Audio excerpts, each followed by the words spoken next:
Rodeado de olivos, el imponente monasterio domina el paisaje.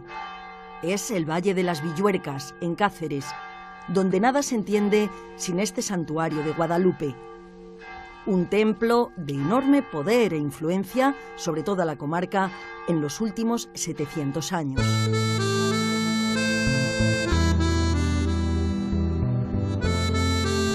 A lo largo de casi 7 siglos de historia ha sido un monasterio indudablemente muy poderoso, principalmente por los milagros y la fama de prodigios que acarreaba desde el principio la imagen de la Virgen. En el origen de Guadalupe, la clásica historia de una aparición de la Virgen que revoluciona a todo el territorio. Está la escena del vaquero Gil Cordero, con su vaca ya rediviva, y cómo se le aparece la Virgen indicándole el lugar donde se encuentra su imagen. El prior del monasterio nos ayuda a seguir la leyenda, ilustrada por una veintena de lienzos en el claustro mudéjar. La historia se remonta a finales del siglo XIII. Alfonso XI viene por este lugar, se encomienda a la Virgen y sobre todo percibe que aquí debe asentarse un gran santuario al estilo de lo que había sido Santiago de Compostela. Desde entonces el monasterio no paró de crecer. Siglo tras siglo fue sumando estilos arquitectónicos hasta conseguir un aspecto tan hermoso como original. Hay mudéjar, hay gótico, hay barroco, renacentista, neoclásico. Son los estilos que predominan en este lugar.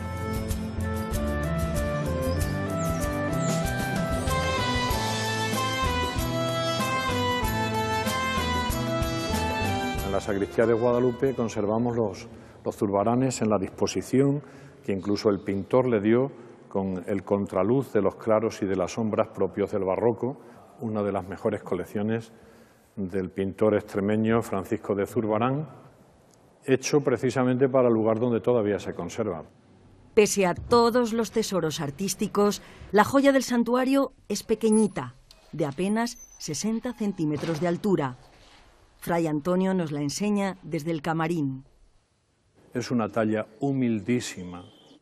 Aun siendo una talla románica y una talla de una Virgen negra, es de una hermosura y de una dulzura verdaderamente admirable. Es la misma Guadalupe que atrajo hasta aquí a los Reyes Católicos y a Cristóbal Colón. La misma a la que dieron fama los conquistadores extremeños por toda América. La misma que atrae hoy a peregrinos de todo el mundo que encuentran dentro del mismo monasterio alojamiento y todo tipo de comodidades. En estos 2 pisos es donde se concentran las habitaciones de la hospedería. Este era el claustro de la enfermería monástica, entonces nosotros lo que hicimos fue el año 70, pues separar para hacer las habitaciones individuales, con todas las comodidades de baño, wifi, televisión, todos los medios de comunicación disponibles actualmente, y es lo que conservamos en estas 2 plantas del claustro de la hospedería, claustro gótico del siglo XVI. Actualmente 9 frailes franciscanos gestionan todo el monumento declarado por la UNESCO Patrimonio de la Humanidad. A su alrededor, Guadalupe, un pueblecito medieval que creció y vive a la sombra del monasterio. 2.000 habitantes tiene Guadalupe, 2.000 guadalupenses que tienen en este imponente monasterio su principal motor económico. Aquí la agricultura, la ganadería pasan a un segundo plano para atender a los cientos de miles de viajeros que se acercan cada año al pueblo. El pueblo surge por y para las necesidades del santuario. Los primeros pobladores venían en principio a venerar la imagen y algunos de ellos se quedaban aquí.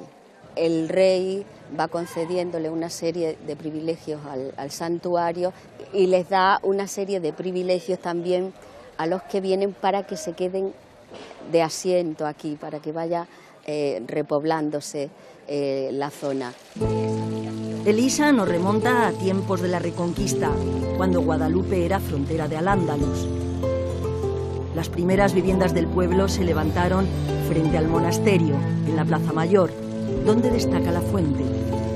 Lo que tiene de especial esta fuente es que la taza, la copa que vierte el agua, fue durante siglos la pila bautismal del santuario, ¿eh? En ella pues se bautizaron muchas generaciones de gente de aquí y de todo el mundo. Se bautizaron los dos aborígenes americanos que trajo Colón al regreso de su segundo viaje y reciben los nombres de Cristóbal y Pedro.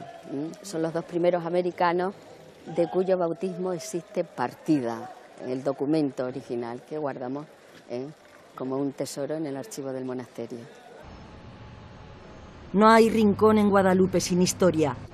El pueblo conserva sus casas con voladizos, su atmósfera y estructura medieval. Todos estos soportales que crean los voladizos siempre han sido zonas comerciales. Ahora hay bares, antiguamente había farmacias, había carnicerías, había herrerías. En uno de esos locales centenarios, Marcelino ofrece morcillas de berza, uno de los productos más característicos y afamados de Guadalupe. Se hace con bastantes ingredientes. La base principal, por así decirlo, es el repollo de berza, col y la gordura de cerdo. También pimiento verde, especias y, por supuesto, sangre.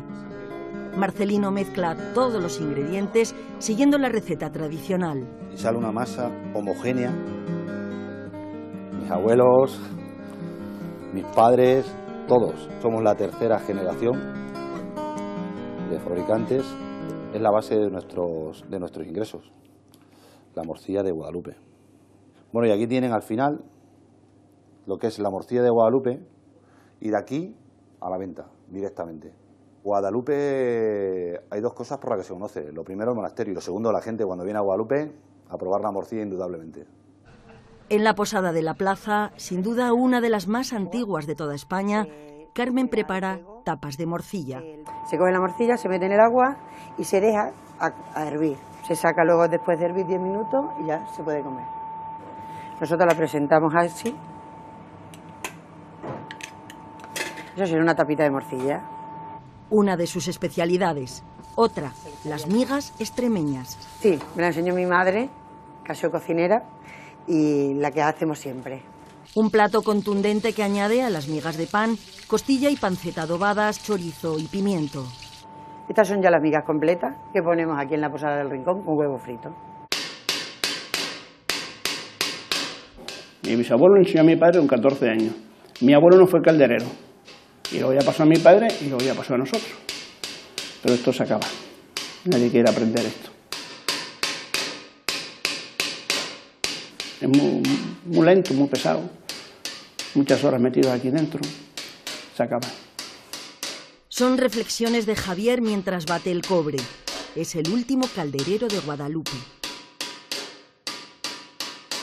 Aquí toda la persona que se casaba llevaba, de todas estas piezas, llevaba una pareja de cántaros, llevaba el caldero, el brasero, para decorar su casa y otras para usarla. El cántaro, para ir por agua a la fuente. El trabajo del cobre en Guadalupe se remonta a finales de la Edad Media. Artesanos alemanes e italianos introdujeron el oficio por impulso del monasterio.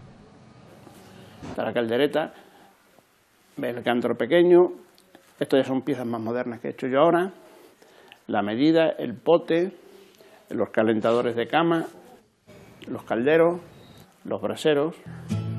Las piezas no han dejado de reproducirse siglo tras siglo, herencia de una forma de vida que prosperó en torno al poderoso complejo monástico.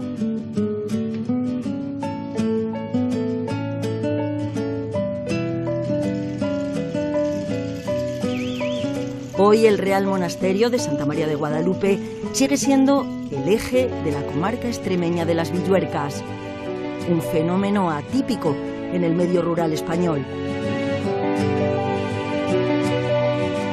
A no todos los pueblos se les aparece la Virgen.